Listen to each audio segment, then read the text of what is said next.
Assalamualaikum warahmatullahi wabarakatuh. Nama saya Almer Patrina Nugrahan Sirabuana, NRP 22 2016 052.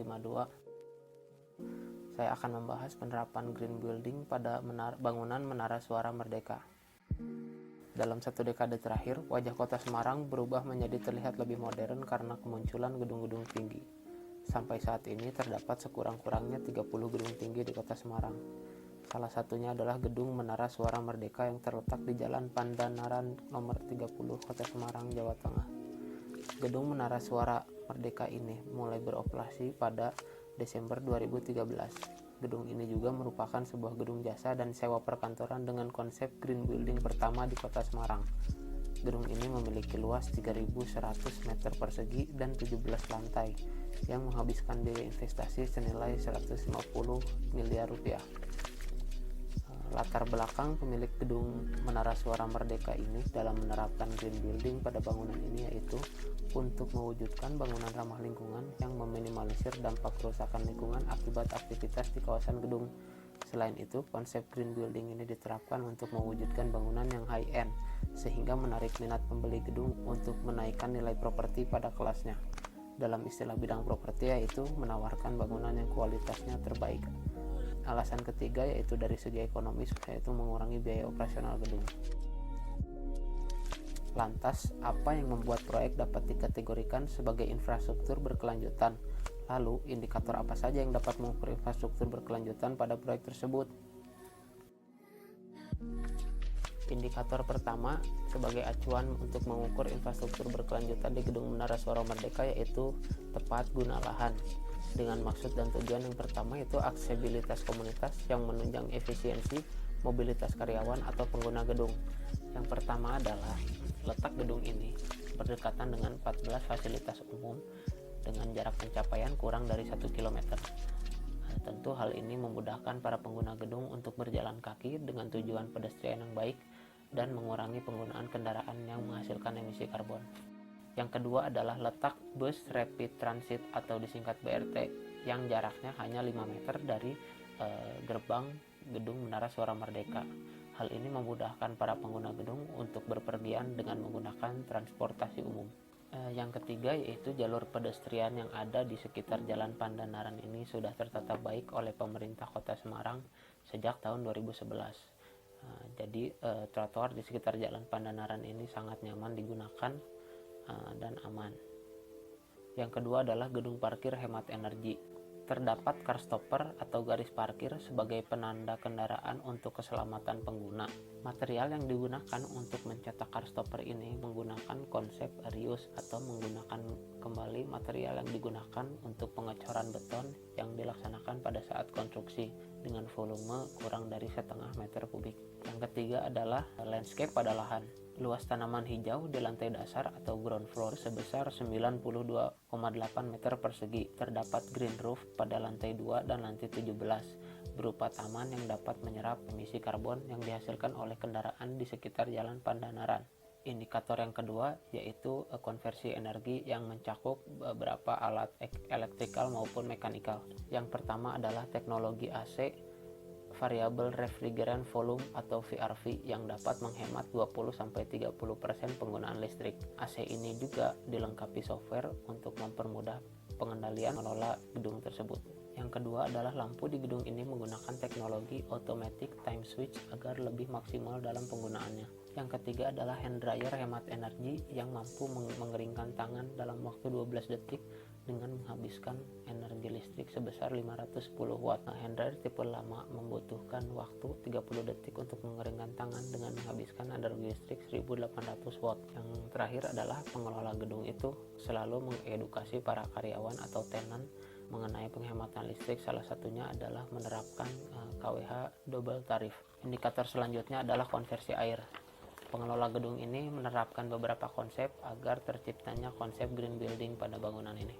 Yang pertama, daur ulang air limbah menjadi layak pakai dengan sistem Sewage Treatment Plant atau STP berbasis biotek untuk penyiraman tanaman. Yang kedua, kualitas pengolahan air limbah ini selalu dipantau oleh Badan Lingkungan Hidup, baik untuk digunakan sebagai air minum atau digunakan sebagai penyiraman tanaman.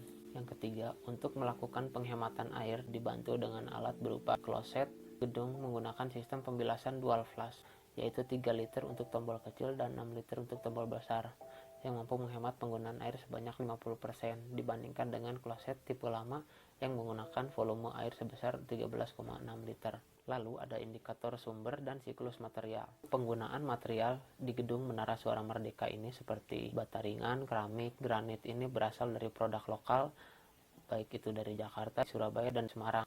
Tentu material-material ini sudah memiliki label sebagai green material. Selain itu, material yang digunakan tahan lama, mampu didaur ulang, dan aman untuk kesehatan pengguna. Pihak pengelola memiliki manajemen pengolahan limbah pada gedung ini dengan menerapkan beberapa cara, di mana sebagian besar sampah yang dihasilkan di gedung ini yaitu sampah bekas makanan, kertas, dan tisu. Setiap hari sampah dikumpulkan oleh office boy dari setiap tenan pengguna gedung tersebut menuju basement gedung Menara Suara Merdeka. Lalu sampah tersebut diberikan kepada pihak kedua yaitu pengepul sampah untuk dipisahkan antara sampah yang dapat didaur ulang ataupun sampah yang tidak dapat didaur ulang. Untuk sampah yang tidak dapat didaur ulang langsung dikirim ke tempat pembuangan akhir Semarang. Untuk sampah yang dapat didaur ulang, pengelola gedung ini telah bekerja sama dengan beberapa pabrik yang menggunakan konsep recycle atau menggunakan barang bekas untuk memproduksi barang baru. Lalu ada indikator kenyamanan pengguna gedung. Yang pertama adalah kendali asap. Di gedung ini tidak ada ruangan khusus untuk merokok, tapi para pengguna gedung ini dapat merokok di area parkir ataupun di lobi di lantai dasar gedung. Yang kedua itu pemeliharaan AC yang dilakukan setiap 1 bulan, 3 bulan, dan 1 tahun. Hal ini untuk menghindari kerusakan dan menjaga sirkulasi udara pada gedung tetap baik. Yang ketiga, ruangan-ruangan dalam gedung ini menyediakan ventilasi agar udara-udara segar dapat masuk ke dalam gedung. Yang keempat adalah kenyamanan pencahayaan dalam ruangan kantor tetap terang dan nyaman digunakan untuk bekerja dengan pencahayaan alami, yaitu cahaya yang masuk dari fasad kaca. Hal ini juga dapat menghemat penggunaan lampu. Lalu ada indikator sistem pengelolaan bangunan. Pengelolaan bangunan memiliki target dan inovasi dalam maintenance bangunan untuk mewujudkan bangunan yang ramah lingkungan dan nyaman untuk pengguna gedung.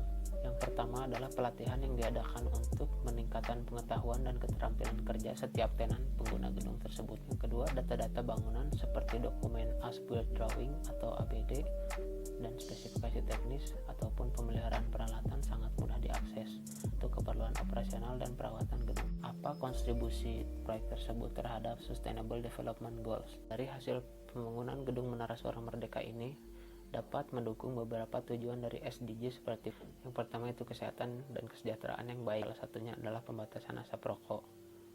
Yang kedua adalah air bersih dan sanitasi yang baik, yaitu dengan adanya daur ulang air dengan teknologi STP, yaitu sewage treatment plant. Yang ketiga, energi bersih, yaitu pemanfaatan sinar matahari untuk pencahayaan kantor. Yang keempat adalah pekerjaan yang baik dan pertumbuhan ekonomi yang baik. Contohnya itu gedung ini memiliki fasilitas berkelanjutan dengan mengadopsi teknologi yang canggih seperti 24 jam sistem keamanan, file protection, building automatic system, electric backup and distribution, dan memiliki akses terhadap teknologi informasi dan komunikasi dengan menyediakan fasilitas fiber optik infrastruktur, yaitu kecepatan internet tanpa batas. Yang kelima yaitu kota dan komunitas yang berkelanjutan. Itu merupakan sebuah gedung jasa dan sewa perkantoran dengan konsep green building pertama di Kota Semarang. Pertama, siapa saja stakeholder yang terkait dalam proyek tersebut dan apa yang stakeholder lakukan untuk mendukung terciptanya konsep green building pada gedung Menara Suara Merdeka. Pemilik gedung Menara Suara Merdeka sekaligus perencana dari gedung tersebut adalah PT MSS dan Cushman & Wakefield, serta ada kontraktor dari pembangunan gedung tersebut yaitu PT Waskita Karya. Dalam pelaksanaan konstruksi gedung, kontraktor memiliki slogan Go Green Construction. Salah satu pekerjaan yang mendukung terciptanya konsep green building pada gedung ini adalah pekerjaan pondasi. Pondasi yang digunakan merupakan pondasi bor pile yang ramah lingkungan.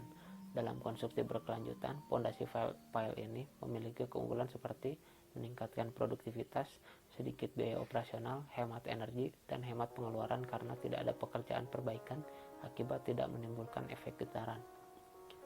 Pemakaian material menggunakan prinsip 3R yaitu reuse, reduce, and recycle. Lalu bagaimana kelanjutan proyek tersebut? Pencapaian green building tidak hanya secara fisik bangunan, namun terbentuk oleh komitmen penghuni gedung yang mendukung perilaku pengamatan seperti penghematan energi listrik, penghematan air, pengurangan sampah, dan kesadaran untuk menjaga agar lingkungan tetap terjaga. Penghematan listrik yang telah dilakukan di gedung ini salah satunya itu mematikan AC model Hibernate komputer dan mematikan lampu saat siang hari. Penggunaan air di gedung ini dilakukan untuk kebutuhan toilet, berwudu, dan juga pantry. Para pengguna gedung ini telah menggunakan air secara secukupnya dan telah melakukan penghematan air. Karyawan gedung telah melakukan penghematan sampah misalnya dengan menggunakan kertas bagian belakang untuk membuat konsep awal pekerjaan dan digunakan untuk kertas fotokopi atau digunakan untuk mencatat hasil rapat. Green building adalah bangunan yang sedikit mengkonsumsi sumber daya alam termasuk energi air dan material, serta sedikit menimbulkan dampak negatif bagi lingkungan sekitar. Green building bukan hanya sebuah gedung dengan memiliki porsi tanaman hijau yang lebih. Secara garis besar ada 6 indikator yang harus dicapai untuk menjadikan sebuah gedung dengan konsep green building, yaitu tepat guna lahan, konservasi energi, lalu konservasi air, sumber dan siklus material, kesehatan dan kenyamanan ruang, dan pengelolaan bangunan.